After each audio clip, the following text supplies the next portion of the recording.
New regulations come into force tomorrow, targeting people who consider themselves to have a problem with gambling. It affects nearly 300,000 people in England and Scotland. The clampdown means that every bookmaker, casino, arcade and bingo hall across Britain must carry out a risk assessment, considering how to better protect children and gambling addicts and how to stop criminals using gambling to launder money. But will it work? Dan Johnson reports. The spin of the wheel, the buzz of placing a bet. Despite the surge in online gambling, going down to the bookies, the arcade or the casino still appeals, and it's temptation that's just too much for some.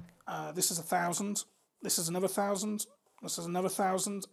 A ruinous addiction saw Tony feed more than £1 million into gaming machines. With it went his home, his job and his marriage.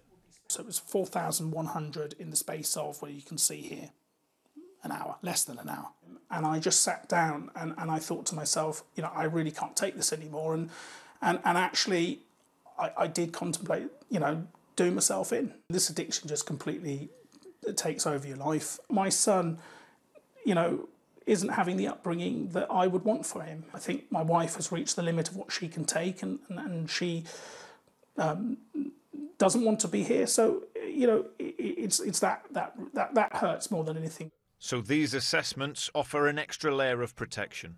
It's another form to fill in. Will it make a real difference? It will make a difference because it will get businesses to really focus on the local circumstances. It will also help local authorities who are there to licence those premises understand what actions the operators are taking. Some areas have already gone further. In Manchester, this map combines all the risks to show the city's gambling hotspots.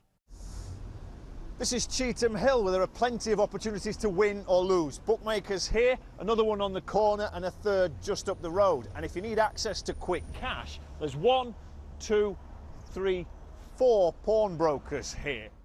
The map also shows schools, homeless hostels and drug and alcohol treatment centres, all adding to the risk.